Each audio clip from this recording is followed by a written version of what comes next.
History usually remembers the deafening roar of cannons, the clash of cold steel, and the violent tremors of collapsing empires. But how does history record a war that is currently being fought, not with massive armies marching across open fields, but with shadows, complex mathematics, and absolute, devastating silence? Tonight, we will not speak of battlefields soaked in blood or the chaotic noise of combat. We will gently open a different chapter. A chapter where two ancient civilizations stare at each other across 1,000 miles of unforgiving desert, holding their collective breath, waiting in the dark for a storm that could consume them both. Close your eyes for a moment. Let your breathing slow down. Pull your blanket up to your shoulders. Make sure it is warm and comforting. Let the tension melt away from your muscles. Let go of the heavy worries of today. Allow my voice to be your guide as we drift into the cold, starlit night of the modern Middle East. Listen to the quiet wind of history. Let it carry you into a deep, peaceful sleep. Imagine the vast, endless expanse of the Syrian and Iraqi deserts at 3 in the morning. The evening air is crisp and carries the faint, familiar scent of dry sand and cold, ancient stone. The sky above is a canvas of deep twilight blue, dotted with the pale, indifferent stars of the cosmos. It is a peaceful scene, a scene that has repeated itself for thousands of years in the heart of these ancient lands. But beneath this tranquil surface, the night is alive with invisible, electric currents. This sky is not crossed by migrating birds seeking warmth, but silently sliced by overlapping radar waves, encrypted electronic signals, and the distant, high-altitude hum of jet engines that cannot be seen by the naked eye. Two titans are locked in a silent, agonizing embrace, Israel and Iran, a modern rivalry that dominates our daily news, filling the waking world with anxiety and the constant, rhythmic drumbeat of an impending all-out war. But to truly understand the terrifying weapons of tomorrow, we must first close our eyes and listen to the gentle whispers of ancient Persia. The story of these two peoples begins not with malice, but with a profound, almost forgotten act of human compassion. Let us drift back in time, over 2,500 years ago, into the year 539 before the Common Era. The massive, golden gates of Babylon, the greatest and most formidable city of the ancient world, swing open. Through the dusty, sun-baked streets rides a conqueror unlike any other. He does not bring slaughter to the defeated. He does not bring heavy iron chains. His name is Cyrus the Great, the visionary founder of the First Persian Empire. As he looks upon the diverse, captive populations of Babylon, his heart is moved by the profound sorrow of a small, exiled tribe, the Jewish people. For decades, they had wept by the willow trees along the rivers of Babylon, yearning desperately for the familiar hills of their homeland. In a moment that would alter the course of human history, Cyrus issues a decree. It is not a declaration of war, but a simple message of freedom, carefully carved into a humble clay cylinder. He grants them the right to return to Jerusalem, to rebuild their sacred temple, and to worship their God in peace. It was a monumental moment of grace in a brutal, ancient world. A profound, peaceful connection was born between the ancestors of modern Iranians and Israelis. A bond of deep gratitude, recorded and revered in ancient sacred texts that have survived the weathering of millennia. For centuries, that mutual respect echoed through the quiet corridors of time. But time is a river that never stops flowing, slowly eroding even the strongest stones of memory. Millennia have passed. The dust of Babylon has long since settled, buried deep under the shifting, golden sands of history. And today, the descendants of those ancient friends no longer exchange royal decrees of liberation. Instead, they stare at each other through the cold, green, glowing reticles of sniper scopes and the blinking, complex interfaces of early warning radar systems. It is a tragedy of profound irony. The deep respect of the ancient world has slowly, silently mutated, decade by decade, into the heavy existential dread of the 21st century. The geopolitical tectonic plates shifted beneath their feet. Revolutions swept away old monarchies. New, rigid ideologies built impenetrable, invisible walls of distrust. The ancient bond was quietly severed, replaced by a bitter, complex calculus of modern survival. Now, instead of emissaries carrying gifts of gold and myrrh across the desert, the air between them is filled with the silent, mathematical threats of ballistic trajectories and uranium enrichment percentages. How does a friendship, forged in the warm fires of ancient liberation, turn into a cold, calculated standoff, where both sides possess the terrifying capability to turn the other's cities into grey ash? The answer lies not in a sudden, violent hatred, but in the slow, tragic accumulation of fear. Fear of the unknown, fear of vulnerability, fear that the only way to ensure one's own fragile existence is to hold the power of absolute destruction over the other. And so, driven by this suffocating anxiety, both nations embarked on a massive, relentless pursuit of military supremacy. But they chose entirely different paths. They built entirely different machines of war, shaped by their unique geography, their traumatic histories, and their deepest, darkest anxieties. In the quiet chapters to come, we will explore these magnificent, terrifying architectures of defense and destruction. We will look at the invisible shield woven in the sky and the deep, silent fortresses carved into the living rock of the earth. We do this not to judge who is right or wrong, but to bear witness to the immense, tragic lengths humanity will go to in the name of security, and to find a strange, quiet peace in understanding the complex tapestry of our world. How does a small nation, surrounded by a sea of sand and hostility, build an invincible fortress? By turning the sky itself into a shield. Imagine for a moment the geographic reality of this ancient land, a narrow, fragile strip of civilization resting on the edge of the world. To the west, the gentle, rhythmic crashing of the dark Mediterranean waves. To the east, south, and north, vast stretches of arid mountains, deep valleys, and unforgiving, silent deserts. For decades, the architects of this small nation looked at the topographical map and realized a profound, terrifying truth. They possessed absolutely no strategic depth. There were no vast, endless steppes to retreat into when the enemy approached. There were no massive, impassable mountain ranges to hide an entire army. Every border was a potential front line. Every bustling city, every quiet farming village was within reach of an adversary's artillery. And so, forced by the heavy, suffocating hand of survival, they looked upward. If the earth could not protect them, they would have to conquer the heavens. Picture the absolute silence of the upper atmosphere, miles above the sleeping earth. The air up here is incredibly thin, freezing cold, and perfectly still. Gliding smoothly through this dark, star-dusted void are the phantoms of the modern age. The F-35I Adir stealth fighters. They do not roar like the clumsy, heavy warplanes of the past. Their advanced engines emit a low, controlled, almost musical hum that is instantly swallowed by the vastness of the night wind. Coated in secret, radar-absorbing materials, their sleek, dark grey fuselages blend seamlessly into the shadows. They are virtually invisible to the frantic electronic eyes searching for them from the ground below. But to call them mere airplanes is a profound understatement. They are flying, floating supercomputers, processing millions of complex data points every single second. The pilot sits completely still in a quiet, warmly illuminated cockpit, surrounded by glowing digital screens connected to a vast, invisible web of military intelligence.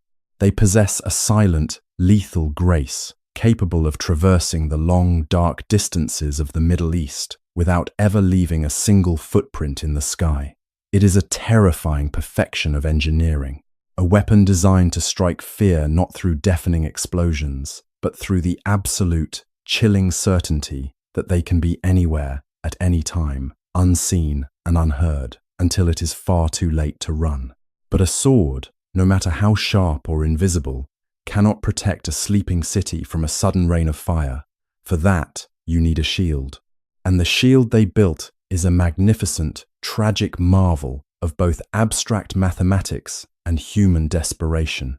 They call it the Iron Dome. Listen closely to the quiet hum of a radar station situated on a lonely, wind-swept hill in the Negev desert. The massive, pale dish rotates slowly, endlessly scanning the dark, empty horizon. Suddenly, an invisible threat is detected. A crude, unguided rocket launched from miles away, arcing blindly through the cold night air. But inside the command center, there is no shouting. There is no panic. There is only the rapid, silent, almost magical calculation of algorithms. Within mere fractions of a second, the system predicts the exact, fatal trajectory.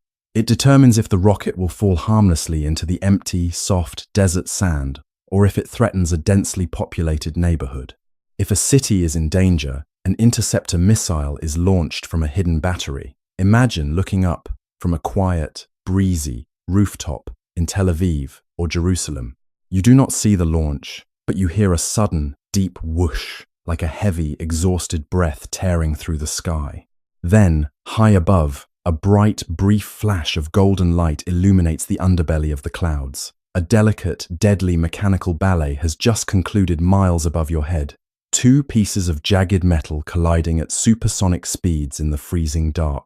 It is an incredibly violent act, yet from the ground, it looks almost peaceful, like a distant, lonely firework. A shooting star, born entirely of human conflict. For the citizens sleeping below in their warm, safe beds, that brief, silent flash of light is the ultimate psychological comfort. It is the soothing, metallic whisper of technology, promising them that they are protected, that the sky will not fall upon them tonight.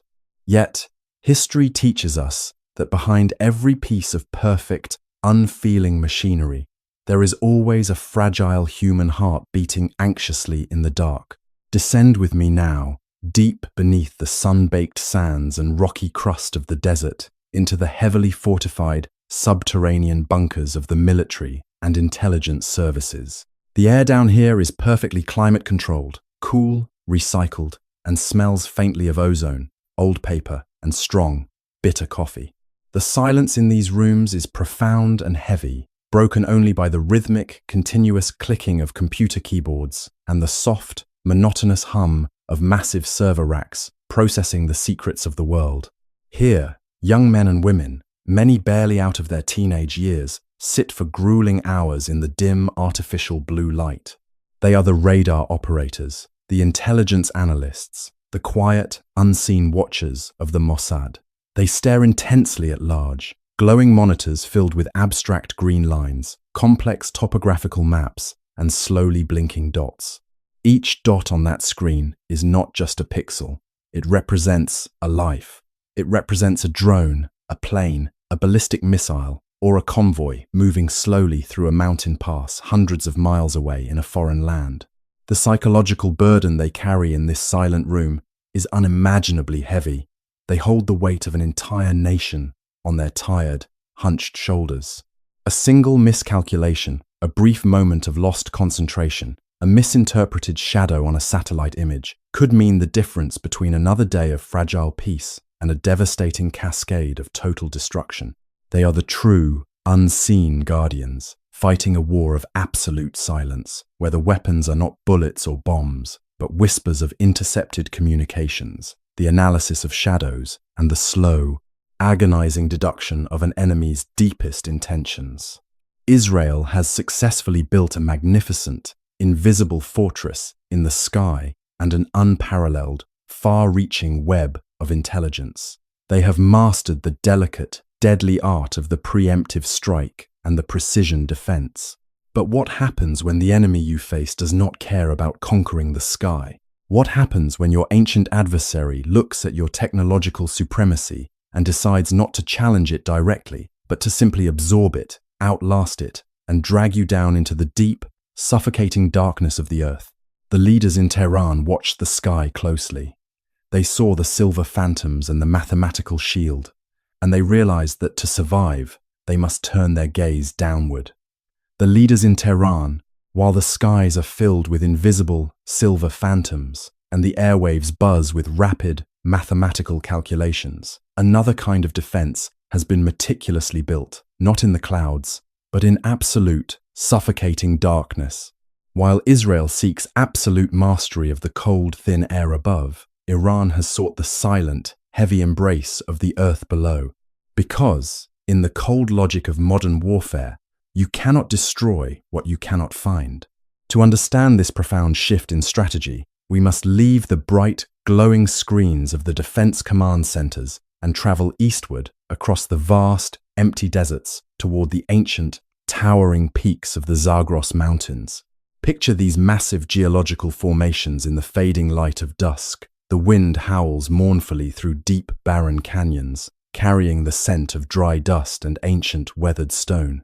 On the surface, it looks like an empty, desolate landscape, untouched by the chaotic hands of the modern world. The rocks have stood there in perfect silence for millions of years. But beneath this rugged crust, deep inside the rocky veins of the earth, where the warmth of the sun never reaches, lies an entirely different reality, a hidden, subterranean world, the missile cities. Imagine descending slowly in a heavy industrial elevator, sinking hundreds of meters down into the solid bedrock. The air grows noticeably cooler, dense, and smells heavily of damp concrete, machine oil, and the faint, acrid tang of diesel exhaust. When the heavy steel doors finally slide open, you are not met with the cramped, dark caves of ancient times. You step out into miles and miles of wide, perfectly paved tunnels, their high, arched ceilings illuminated by rows of pale, flickering fluorescent lights that cast long, eerie shadows against the rough stone walls. The silence here is entirely different from the silence of the desert above. It is a heavy, industrial silence, underpinned by the low, continuous, rhythmic vibration of massive ventilation fans and heavy-duty generators keeping this buried city alive. Lined up along the walls of these endless concrete arteries, resting quietly on massive, multi-wheeled transport erector launchers, are the heavy pillars of Iran's deterrence, rows upon rows of towering ballistic missiles. They look like sleeping iron dragons, their smooth, painted metallic skins reflecting the cold, artificial light. Some are designed to arc high into the exosphere before raining down at terrifying, unstoppable hypersonic speeds. Others are built to carry heavy payloads across 1,000 miles of hostile airspace. Down here, in the cold, damp dark, there is no rushing. The men in faded military fatigues move with a slow, deliberate purpose. They speak in hushed, echoing voices, meticulously checking pressure gauges, tightening heavy steel bolts, and running endless, silent electronic diagnostics on the guidance systems. Time in these underground fortresses is measured only by the steady ticking of digital clocks and the profound, heavy patience of a civilization waiting in the shadows. This is the core of the asymmetric tide.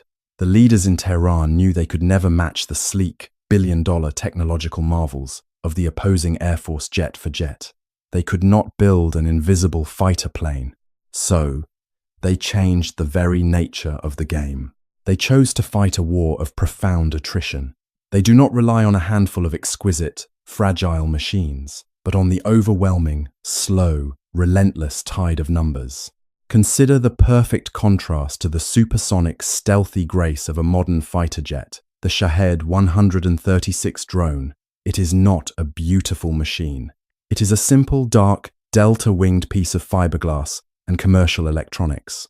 It does not fly high in the freezing stratosphere. It flies incredibly low, hugging the contours of the terrain, moving at a slow, almost agonizingly deliberate pace. And it is loud.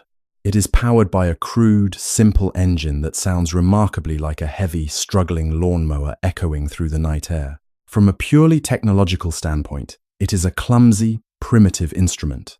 But in the bitter calculus of a war of attrition, cost is a weapon as devastating as any explosive. The Shahed is incredibly cheap to mass produce. It is a weapon designed to be a swarm. Imagine the profound psychological toll of 100 of these slow, buzzing, dark machines slowly approaching a city in the dead of night. They do not need to all hit their targets to be effective. Their sheer, undeniable presence forces the adversary to launch multi-million-dollar, sophisticated interceptor missiles to shoot down a machine that costs less than a luxury car. It is a deliberate, calculated economic bleeding, a slow, agonizing drain of resources designed to exhaust the enemy's financial reserves and their psychological endurance night after exhausted night. This strategy is deeply rooted in the psychology of an ancient empire, a civilization that spans over 2 millennia, that has survived the conquests of Alexander the Great and the sweeping invasions of the Mongols, does not measure victory in the short span of days, weeks, or even a single generation. They measure time in centuries. The military doctrine forged in these subterranean halls is built on the concept of immense, unyielding patience. It is a long, exhausting game of geopolitical chess. They do not need a swift, glorious, and decisive victory. They only need to ensure that their adversary, relying on an incredibly expensive, high-tech, and fragile defense network, eventually collapses under the sheer, accumulated weight of constant, low-level exhaustion. They have slowly, methodically built a vast, invisible network across the region, a ring of fire composed not of massive, marching armies, but of proxy forces, hidden bunkers, and mobile rocket launchers, all waiting patiently in the shadows. It is a strategy of 1,000 small, painful cuts, administered slowly over decades, blurring the line between a fragile peace and a devastating war. The missiles sleep in the deep, dark rock. The cheap drones wait in their hidden crates, and the men in the underground cities simply watch the glowing screens, armed with the terrifying, absolute weapon of endless time. But what happens when time finally runs out? What happens when the careful, calculated deterrence completely fails and the dark, heavy doors of the missile cities are ordered to open? What happens when the delicate, invisible thread of deterrence finally snaps? What happens on that hypothetical, terrifying midnight when all diplomacy dies and the cold, unfeeling machines of war are finally given their ultimate command? Imagine the absolute, suffocating silence of that moment. The desert wind stops. The world holds its breath. In the subterranean bunkers of the Zagros Mountains, heavy, physical keys are turned simultaneously. Deep underground, the massive blast doors slowly slide open, exposing the dark, sleeping iron dragons to the cold night sky. The rhythmic hum of the generators is drowned out by a sudden, deafening, earth-shattering roar. Pillars of blinding orange fire erupt from the rocky canyons, as dozens of heavy ballistic missiles tear themselves away from the gravity of the earth, embarking on a long, solitary journey across the dark expanse of the Middle East. At the exact same moment, 1,000 miles away, the green screens in the subterranean command centers of the Negev desert instantly flash a deep, ominous red. The sirens begin to wail. Listen to that sound. It is a long, mournful, mechanical cry that rises and falls, echoing through the empty, sleeping streets of Tel Aviv and Jerusalem. It is the sound of a nightmare becoming reality. Citizens wake up in the dark, their hearts pounding in their chests, rushing to grab their children and hurry into the reinforced, concrete shelters. They sit in the dim light, listening to the heavy, agonizing silence, waiting for the sky to fall. But here is the profound, tragic truth about an all-out war between these two modern giants. It is a war defined by an unwinnable geography. Look at the vast map of the region. They do not share a single inch of border. There are no sprawling, open fields where massive armies of infantry can march towards each other, face to face. Between them lies 1,000 miles of sovereign nations, unforgiving deserts, and hostile airspace. A traditional war of occupation, of tanks rolling through the streets of the enemy's capital, is a logistical impossibility. Instead, this war is fought entirely in the cold, empty void. It is a war of long-range, abstract mathematics. Picture the highest edges of the atmosphere, where the air is non-existent and the sky turns a deep, eternal black. The Iranian hypersonic missiles tear through this silent vacuum, traveling at unimaginable speeds, carrying heavy, devastating payloads. But they are not alone in the dark. Rushing upwards to meet them are the interceptors, the Arrow, 3 missiles, launched from the hidden batteries in the Israeli desert. It is a spectacular, yet deeply sorrowful light show of human self-destruction.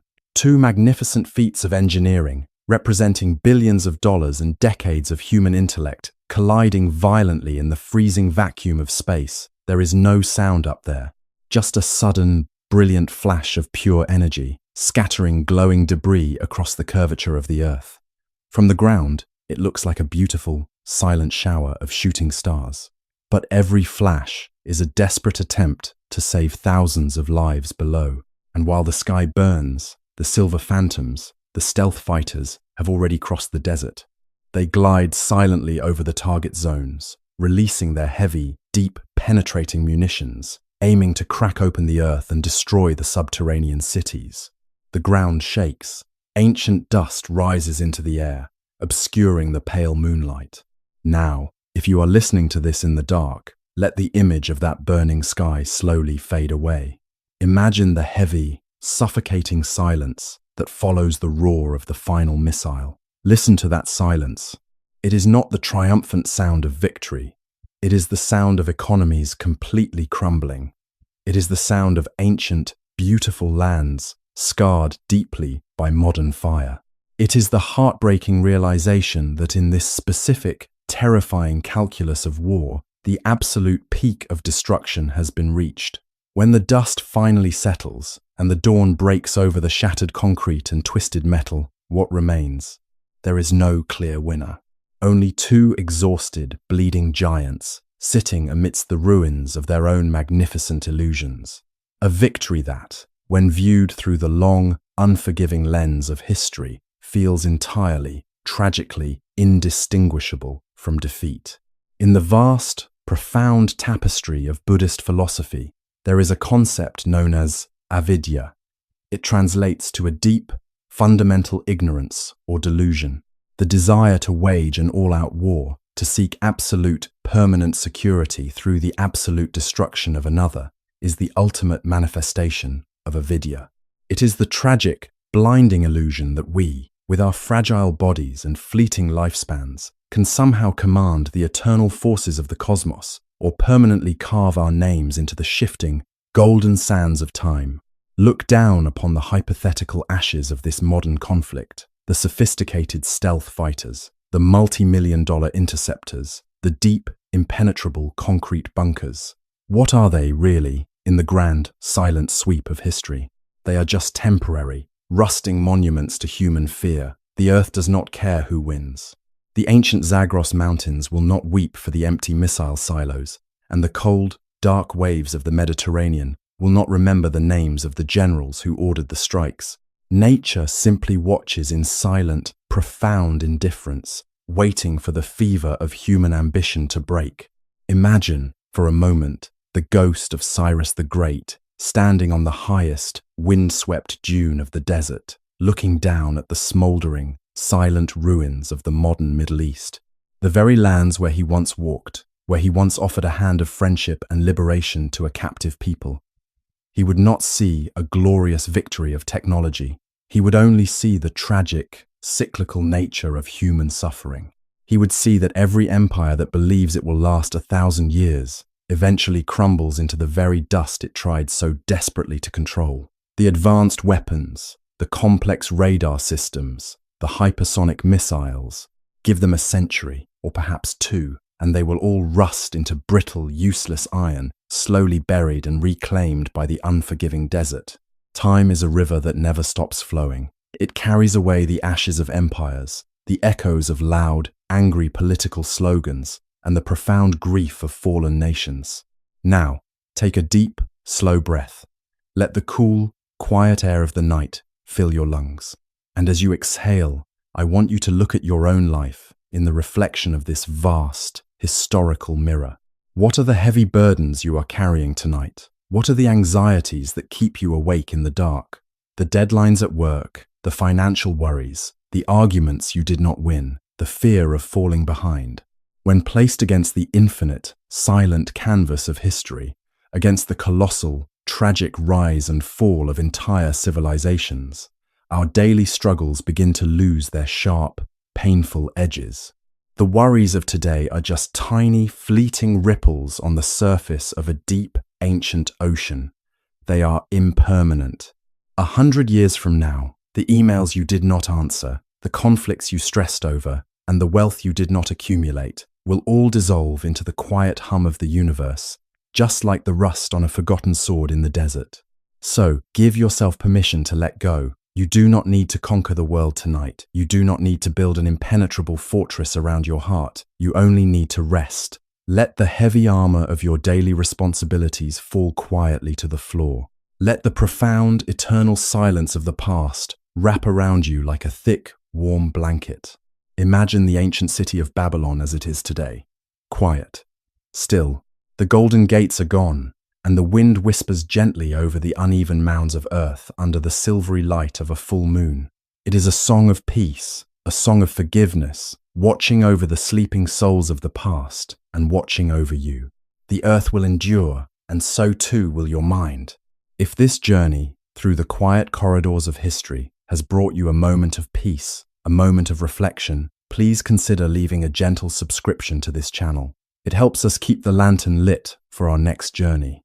But for now, close your eyes completely. Surrender to the comforting darkness. May your mind be as calm as the ancient ruins under the moonlight. Good night, and we will meet again in another distant memory tomorrow